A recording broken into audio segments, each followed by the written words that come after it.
Hello, everyone. My name is Dr. David Orman, and you're listening to another podcast of Dr. Orman's Lifecast. Today is August 19th, and today's topic is one near and dear to me because over the last couple of years, I've seen a lot of patients who have expressed hopelessness. Now, when somebody expresses frustration or anger or more of the what I would call young or active emotions, they either say or imply that there is a light at the end of the tunnel. Translation: yeah, I feel this now, but I know this will end. And it may not be that obvious, that they may not express it that bluntly, but when they do talk, you can hear it between the lines.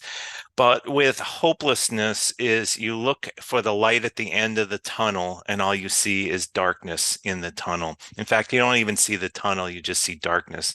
And for people who are currently experiencing this, my deepest con compassion to you. And it is my sincerest intention that by the end of this video clip, by the end of this podcast, you will have tools that will not only allow you to see the light at the end of the tunnel, but go running toward it. And it all starts with St. Nick's Christmas store.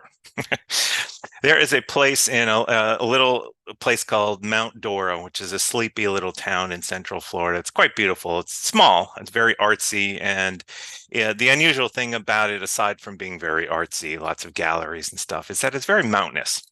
Well, there has been a store there for 5 years, 4 years, somewhere in that neighborhood called St. Nick's Christmas Store.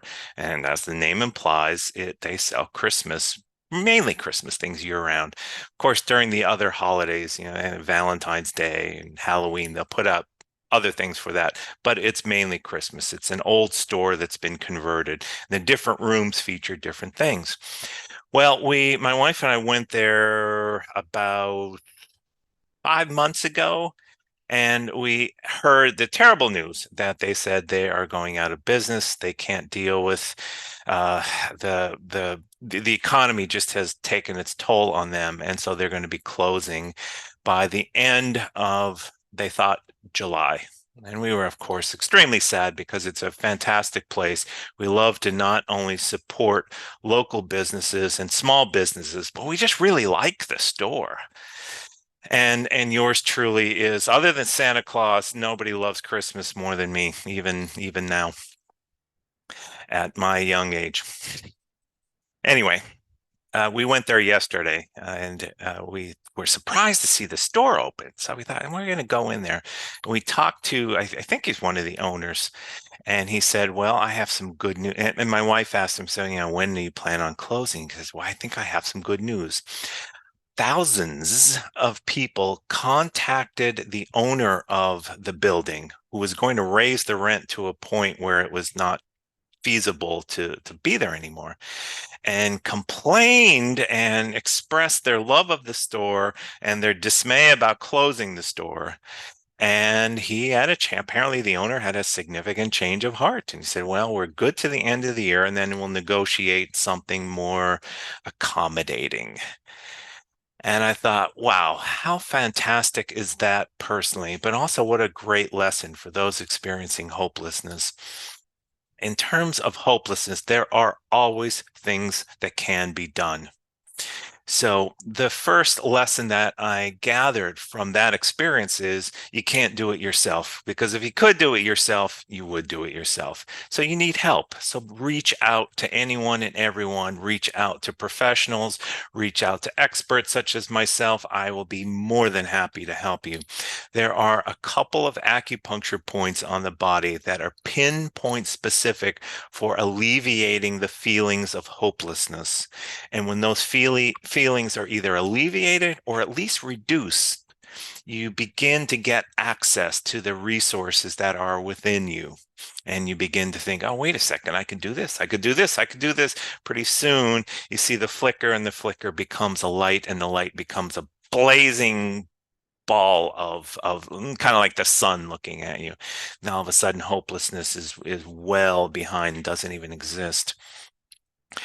The other thing is when it comes to hopelessness, hopelessness is affected by the lungs. So when the lungs are weaker, and I'm purposely choosing the word weaker to distinguish it from diseased. Weaker as in, I always use the example, I did 100 push-ups, but I really should be doing 300. Nothing wrong with the muscles, nothing wrong with the tendons, joints, or ligaments. It just needs to be worked more. So when the lungs get weaker, the feeling of hopelessness has a tendency to come over the body to the point where a person is what I would describe at the mercy of their own chemistry. In other words, the body feels this way versus I feel this way. It's a subtle difference. And when you're in the middle of it, it's virtually impossible to distinguish. But what can be done is strengthening of the lungs themselves. And there is an herb called astragalus, which is pinpoint specific for strengthening the lungs. It also has the side benefit of improving the immune system and also of strengthening the kidneys. But the real major purpose is strengthening the lungs, which also helps with endurance. Endurance as, I ran a marathon, but also endurance as in, I could deal with this. It may take a while, but I can deal with this. So it gives you that other than physical type of endurance as well. The lungs are affected primarily by overthinking and also along with the spleen, and also grief. Grief affects the lungs tremendously. And we think of grief as in, uncle so such and such passed away, or my grandmother passed away, or something like that, an individual death.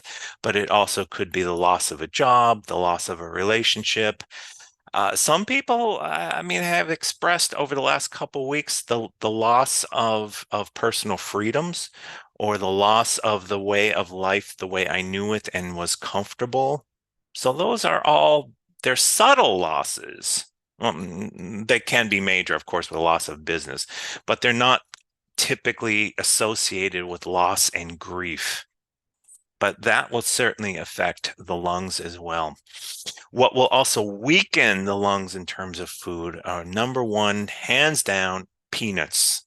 So avoid peanuts for at least a while, if not permanently. There are more foods, there are more herbs, and there are more points, which I cover in my acupressure course, which will be released next month. And so you can go over more detail with that. But once a person begins to move that energy via herbs, via specific points, or just changing perspective, and that's one of the big things as well. There is an herb called fructus lycee, Lycii, that is very, very good for the eyes, but it also helps a person change perspective. So in other words, you're looking at the elephant and all you see is the trunk, and now you recognize, oh, wait a second, there's a tail, there are four legs, there are two huge ears. It's simple metaphor, but I'm sure you understand what I mean. And so that herb helps change perspective. And when you can change perspective, you can find hope. You can find anything other than hopelessness. So you may climb up a scale and hopelessness may transform to anger. And you think, well, I don't want to feel anger. Anger is always better than hopelessness because anger is energy. Anger causes you to move. And those of us who relate to or interface with life through the physical, people who are very athletic, for example, interface through the physical. Whenever you can get moving, when you move the energy in the body, you move the emotions, you move perspective, you move mental energy, so to speak, and you begin to look, feel, hear life differently. And that's what you're looking to do. So let me let me be the first to wish you, on behalf of St. Nick's, an early Merry Christmas.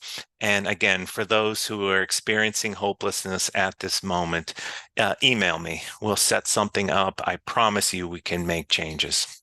Thank you again for listening.